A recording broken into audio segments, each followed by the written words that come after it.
Hello दोस्तों, पेट 2022 के shift 1 का पेपर जो मैंने है ये डिस्कस करवा दिए हैं और ये शिफ्ट 2 का डिस्कशन है। तो इसमें जीएस और करंट अफेयर के जो पोर्शन है वो कवर करेंगे। अभी ऑथेंटिक आंसर की नहीं आई है, तो हो सकता है कि कुछ क्वेश्चंस जो हैं वो आयोग के हिसाब से कुछ अलग हों। ठीक है, तो वो जो भी गलती होगी वो कमेंट सेक्शन में आपको बता दी जाएगी। तो क्वेश्चन नंबर 3 है, स्थावर का विलोम क्या होगा? तो स्थावर का विलोम होगा जंगम। बिल्ली को पहले दिन ही मारना चाहिए, तो इसका उत्तर हो जाएगा कि भय का संबंध शुरू में ही कर देना चाहिए। Option number B. स्वल्प स्वल्प का संधि विच्छेद क्या होगा? तो इसका उत्तर हो जाएगा ऑप्शन नंबर सी, स्वल्प का सुअल्प। ठीक है, इसका उत्तर ऑप्शन नंबर सी होगा। इति और इति, इति का क्या अर्थ होता है? यानी कि समाप्ति। तो इस हिसाब से समाप्ति किस में दिया हुआ है? ऑप्शन नंबर बी में दिया हुआ है। ठीक है, क्वेश्चन है ईश्वर में विश्वास रखने वाला। तो ईश्वर में विश्वास रखने वाला क्या होता है? आस्तिक होता है। आगे बढ़ेंगे जीएस क्वेश्चन की तरफ।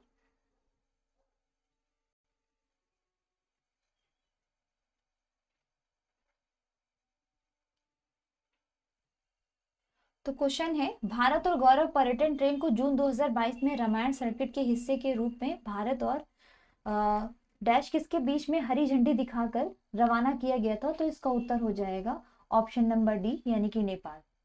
भारत ने दोनों देशों के बीच अक्टूबर और दीर्घकालिक साझेदारी के निर्माण के लिए चल रहे प्रयासों के तहत निम्नलिखित में से किस देश को 75 एम्बुलेंस और 17 स्कूल बसें उपहार में दी थी? तो इसका उत्तर हो जाएगा कि भारत ने नेपाल को दिया था ये बसें और स्कूलों का। ठीक है, क्वेश्चन है, निम्नलिखित में से दिए गए विकल्पों में से असंगत को चुनना है। नहीं, जीएस के क्वेश्चन पे आते हैं। तो जीएस के क्वेश्चन आगे बढ़ते हैं कि निम्नलिखित में से किस राज्य ने 5,000 रुपए की काशी यात्रा सब्सिडी योजना की शुरुआत की? तो इसका उत्तर हो जाएगा ऑप्शन नंबर बी, यानी कि कर्नाटक। जून 2022 में भारत ने निम्नलिखित में से किस देश के साथ कॉमनवेल्थ डिप्लोमेटिक एकेडमी प्रोग्राम की घोषणा की? तो इसका उत्तर हो जाएगा ऑप्शन नंबर बी, यानी कि यूनाइटेड किंगडम। अगला है कि आईएमएफ के हेलीकॉप्टरों के लिए एडीएस की आपूर्ति हेतु एक बेलारूसी कंपनी और उसकी सहायक कंपनी के साथ एक समझौता ज्ञापन पर हस्ताक्षर किया गया। तो इसका उत्तर हो जाएगा भारत इलेक्ट्रॉनिक लिमिटेड। निम्नलिखित में से किस भारतीय राज्य ने नारी को नमन नाम से एक नई योजना की शुरुआत की? तो नारी को नमन, इसकी शुरुआत जो है ये हिमाचल प्रदेश से शुरू हुई। अगला क्वेश्चन है, प्रधानमंत्री नरेंद्र मोदी ने निम्नलिखित में से किस जिले में डॉक्टर संपूर्णानंद स्पोर्ट्स स्टेडियम में एक कार्यक्रम में 1800 करोड़ रुपए की योजनाओं का उद्घाटन और शिलान्यास किया? तो इसका उत्तर हो जाएगा ऑप्शन नंबर ए, यानी कि लखनऊ।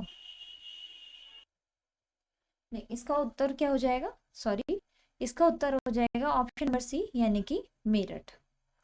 किस संस्थान ने India's booming gig and platform economy शीर्षक से एक रिपोर्ट जारी की? तो इसका उत्तर हो जाएगा नीति आयोग। अगला है, निम्नलिखित में से कौन सी राज्य सरकार सिंगल एंट्री मल्टीपल एग्जिट के विचार पर एक एजुकेशन टाउनशिप बनाने की योजना बना रही है? तो इसका उत्तर हो जाएगा, तो ये है उत्तर प्रदेश के गवर्नमेंट, यानी कि ऑप्शन नंबर ए। निम्नलिखित में से कौन सा भारत का सबसे छोटा केंद्र शासित प्रदेश है? तो केंद्र शासित प्रदेश कौन सा है? लक्षद्वीप है। छात्र पारिस्थितिकी के लिए एक नया डिजिटल प्लेटफॉर्म कैंपस पावर किस बैंक द्वारा लॉन्च किया गया? तो इसका उत्तर हो जाएगा option number D, ICICI bank. Bharat के कितने राज्य बांग्लादेश के साथ सीमा बनाते हैं? तो इसका उत्तर हो जाएगा ऑप्शन नंबर बी, यानी कि 5 राज्य जो है वो भारत के साथ भारत के जो 5 राज्य हैं वो बांग्लादेश के साथ सीमा बनाते हैं। निम्नलिखित में से पोलैंड की राष्ट्रीय मुद्रा क्या है? तो पोलैंड की राष्ट्रीय मुद्रा जिलोटी, जिलोटी है पोलैंड की राष्ट्रीय मुद्रा। आगे हम बात करते हैं, उत्तर प्रदेश का एक लोकप्रिय शास्त्रीय नृत्य है, तो कौन सा है? कथक है। निम्नलिखित में से किसके पास लोकसभा सत्र को स्थगित करने की शक्ति होती है? तो भारत के राष्ट्रपति के पास लोकसभा स्थगित करने की शक्ति होती है। अंतर्राष्ट्रीय अहिंसा दिवस निम्नलिखित में से किस दिन मनाया जाता है? तो ये 2 अक्टूबर को मनाया जाता है, क्योंकि गांधी जी जो है वो अहिंसावादी थे, ठीक है, इसीलिए अंतर्राष्ट्रीय अहिंसा दिवस जो है 2 अक्टूबर को मनाया जाता है। वास्को डी गामा का मकबरा दफन स्थान भारत के निम्नलिखित में से किस स्थान पर स्थित है? हालांकि ये क्वेश्चन जो है दफन का, ठीक है, ये जो वास्को डी गामा है ये केरल आया था, ठीक है, ये चित्तौड़गढ़, कोयम्बटूर या दुर्गापुर तो नहीं आया था, तो इससे इसको आंसर यहाँ से ये निकाल सकते कोची, लेकिन ये कंफर्म नहीं है क्योंकि वास्को डी गामा केरल आया था, लेकिन इसका यहाँ पे मकबरा है। ये चीज, इस चीज को मैं डिटेल में आपको सर्च करके तब बताऊंगी, ठीक है। आगे बात करते हैं कि थॉमस कप निम्नलिखित में से किस खेल से संबंधित है? तो थॉमस कप जो है ये बैडमिंटन से संबंधित है। प्रसिद्ध पुस्तक विंग्स ऑफ फायर किसकी आत्मकथा है? तो ये डॉक्टर एपीजे अब्दुल कलाम जी की आत्मकथा है। ग्लोबल वार्मिंग का अपेक्षित परिणाम क्या होता है? तो तटीय रेखा में परिवर्तन, समुद्र के स्तर में वृद्धि, फसल पैटर्न में परिवर्तन, ये सभी जो है ये ग्लोबल वार्मिंग के परिणाम है। ये पैराग्राफ आ गया, ठीक है। तो जहाँ जहाँ जो जीएस और करंट के क्वेश्चंस हैं वो कवर कर रही हूँ, क्योंकि इसके बाद जब ऑथेंटिक आंसर की आ जाएगी तो ये पूरा पेपर जो है विद डीआई के साथ ये आपको सॉल्व कराया जाएगा।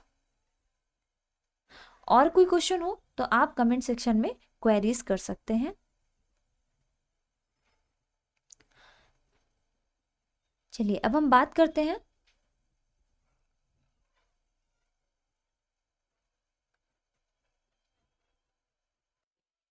तो क्वेश्चन है जजिया फिर से लगाने वाले मुगल शासक का नाम लिखिए। तो जजिया कर जो है वो फिर से लगाने वाला जो मुगल शासक था वो कौन था? औरंगजेब था। निम्नलिखित में से किसे अंग्रेजों द्वारा शुरू किए गए सबसे महत्वपूर्ण योगदानों में से एक माना जाता है? तो डलहौजी अंग्रेजों द्वारा जो है 1853 में डलहौजी द्वारा जो है वो रेलवे की शुरुआत की गई थी, ठीक है। पंचतंत्र किसकी कथाएं हैं, किस द्वारा लिखी गई है? तो ये विष्णु शर्मा द्वारा पंचतंत्र कथाएं लिखी हैं। गौतम बुद्ध ने सारनाथ में अपना पहला जो उपदेश दिया तो उसे क्या कहते हैं? तो उसे कहते हैं धर्म चक्र प्रवर्तन, ठीक है। नेक्स्ट है निम्नलिखित में से किस शासक के दरबारी कवि हरिशेन थे? तो इसका उत्तर हो जाएगा ऑप्शन नंबर बी, समुद्रगुप्त के दरबारी कवि जो थे वो हरिसेन थे। आगे हम बात करेंगे कि 1930 में महात्मा गांधी द्वारा सविनय अवज्ञा आंदोलन शुरू करने का कारण क्या था? तो उस हिसाब से अगर कारण की बात की जाए तो आंसर होना चाहिए ए, ठीक है। लेकिन क्या है कि जो सविनय अवज्ञा आंदोलन जो शुरू करने से पहले महात्मा गांधी जी ने अंग्रेजों के पास जो है 11 सूत्री कार्यक्रम, ठीक है, के करने वाले एक पत्र भेजा था जो कि वहां से नामंजूर हो गया था, ठीक है। उन्होंने पूर्ण स्वराज की प्रतिज्ञा लेने के लिए भी अपील की थी, बट उसको भी मना कर दिया गया था। उसके बाद नमक कानून तोड़ने के लिए दांडी मार्च गांधी जी ने निकाला था। आगे हम बात करेंगे निम्नलिखित में से कौन सा 1857 के विद्रोह का परिणाम हुआ? तो इसके विद्रोह का परिणाम जो था वो क्या था कि जमींदारों की रक्षा की नीतियों को समाप्त कर दिया। अंग्रेजों ने भारत में लोगों की प्रथागत धार्मिक और सामाजिक प्रथाओं को कुचलने का फैसला किया, या अंग्रेजों ने फैसला किया कि सेना में भारतीय सैनिकों का अनुपात बढ़ा जाए, या फिर ईस्ट इंडिया कंपनी की शक्ति जो है ब्रिटिश क्राउन में हस्तांतरित कर दी गई। तो ऑप्शन नंबर डी 1858 में, ठीक है, ईस्ट इंडिया कंपनी की जो शक्तियां हैं ब्रिटिश क्राउन में हस्तांतरित हो गई थी। आगे हम बात करेंगे निम्नलिखित में से कौन पृथ्वी का सबसे बड़ा अंतःस्थलीय जल निकाय है? तो इसका उत्तर हो जाएगा ऑप्शन नंबर ए, कैस्पियन सागर। निम्नलिखित में से कौन स्वतंत्र भारत का पहला भारतीय गवर्नर जनरल था? यहाँ बात हो रही है भारतीय गवर्नर जनरल की, ठीक है। स्वतंत्र भारत का वैसे पहले गवर्नर जनरल जो है वो माउंटबेटन था, लेकिन जहाँ भारतीय की बात होगी तो भारतीय गवर्नर जनरल कौन थे? श्री राजगोपालाचारी। निम्नलिखित में से किस अधिनियम द्वारा वर्मा को भारत से अलग कर दिया गया था? तो इसका उत्तर हो जाएगा ऑप्शन नंबर डी, भारत सरकार अधिनियम 1935। शिफ्ट 1 में भी भारत सरकार अधिनियम 1935 से क्वेश्चन आया था और शिफ्ट 2 में भी ये क्वेश्चन आया है। तो प्लीज़ इसको एक बार ज़रूर, जो जिनका पेपर 16 तारीख को है तो वो ये क्वेश्चन ज़रूर देख लें, ठीक है, कि भारत सरकार अधिनियम 1935 से उससे क्या क्या जुड़ी चेंजेस हैं या क्या क्या क्या चीज़ें जोड़ी गई थी या हटाई गई थी, प्लीज़ उसको देख लीजिएगा। भारत को ब्रिटिश नियंत्रण से मुक्त करने के लिए भारतीय राष्ट्रीय सेवा आईएनए का गठन किसने किया था? तो इसका उत्तर हो जाएगा option number A, Manmohan Singh ने। अगले क्वेश्चन की तरफ बढ़ते हैं कि सागौन के जंगल भारत के निम्नलिखित में से किस राज्य में पाए जाते हैं? तो आपको बताना है सागौन के जंगल कहाँ पाए जाते हैं। तो इसका उत्तर हो जाएगा ऑप्शन नंबर ए, पंजाब, ठीक है। असम और पंजाब में सागौन के जंगल जो है ये पाए जाते हैं। सामान्य वर्षों में अचानक वृद्धि हो जाती है और कई दिनों तक लगातार जारी रहती है, इसे मानसून का कहा जाता है। तो इसे मानसून का क्या कहा जाता है? प्रविस्फोट यानी कि फटना कहा जाता है। जीएमटी का पूर्ण रूप क्या है? तो इसका उत्तर हो जाएगा option number B, Greenwich mean time, ठीक है। इसका उत्तर हो जाएगा ऑप्शन नंबर बी। प्रति 1000 लोगों पर जीवित जन्मों की वार्षिक संख्या को किस नाम से जाना जाता है? तो इसको जाना जाता है ऑप्शन नंबर सी, यानी कि क्रूड अशोषित जन्म दर, क्रूड अशोषित जन्म दर। 1969 में कितनी प्रमुख निजी बैंकों का राष्ट्रीयकरण किया गया था? तो इस टाइम पे किसकी सरकार थी? इंदिरा गांधी की, और इनके टाइम पे 14 बैंकों का राष्ट्रीयकरण किया गया। 1991 के आर्थिक सुधारों के बाद उद्योग विशेष रूप से सार्वजनिक क्षेत्र के लिए आरक्षित थे। तो इसका उत्तर हो जाएगा ऑप्शन नंबर बी, परमाणु ऊर्जा, ठीक है।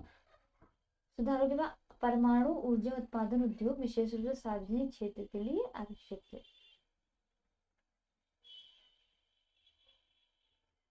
योजना आयोग के अंतिम उपाध्यक्ष कौन थे?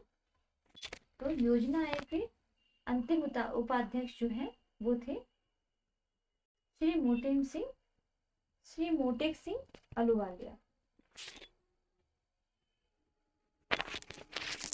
इसका उत्तर क्या हो जाएगा? श्री मोटेक सिंह अहलूवालिया। निम्नलिखित में से कौन सा क्षेत्र भारत का सबसे बड़ा नियोक्ता है?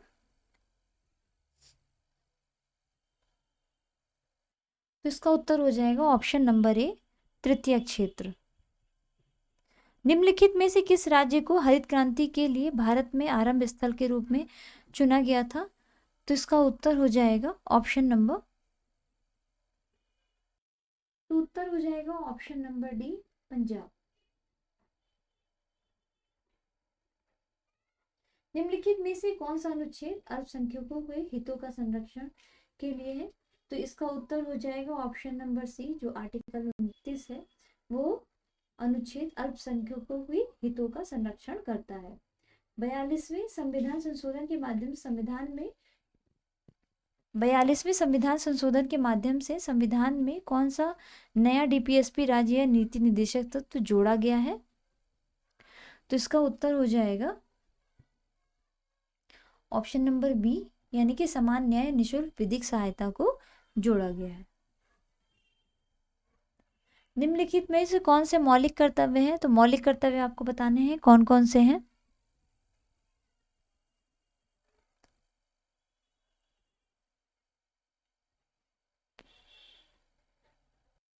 तो इसका उत्तर हो जाएगा ऑप्शन नंबर डी, ये सभी जो है ये मौलिक कर्तव्य हैं, मतलब वैज्ञानिक दृष्टिकोण और मानववाद विकसित करना, सार्वजनिक संपत्ति की सुरक्षा करना, भारत की संप्रभुता, अखंडता और एकता की रक्षा करना, ये सभी जो है ये मौलिक कर्तव्य के अंतर्गत आते हैं। सभी अम्लों में समान तत्व होता है, तो सभी अम्लों में जो है समान तत्व कौन सा होता है? हाइड्रोजन होता है। नॉन स्टिक खाना पकाने में कौन से बर्तन का इस्तेमाल किया जाता है, लेपित किया जाता है बर्तनों पर? तो टेफ्लॉन का लेयर होता है, ठीक है, जो कि नॉन स्टिकी पकाने के लिए इस्तेमाल किया जाता है। अनुच्छेद 245 के अनुसार तो संसद का कार्य है, तो अनुच्छेद 245 के अनुसार इसका उत्तर हो जाएगा ऑप्शन नंबर ए, कानून बनाना संसद का कार्य है। सहकारिता आयोग निम्नलिखित में से किससे संबंधित है? तो ये केंद्र और राज्य के संबंधों में से संबंध है, ठीक है, सहकारिता आयोग। बाकी ये मैथ के क्वेश्चंस हैं, ठीक है। तो ये जीएस के, मैंने जीएस और करंट के क्वेश्चंस आपको करा दिए हैं क्योंकि उसी में ही ज़्यादा होता है। बाकी पूरा पेपर जो है वो जब आंसर की आ जाएगी तो पूरा पेपर आपको जो है डिस्कशन कराया जाएगा और फुल लेंथ के साथ इसको जितनी भी DI हैं वो भी सॉल्व कराई जाएंगी। So thank you class. आप 16 तारीख के लिए जिनका एग्ज़ाम है उनको ऑल द बेस्ट।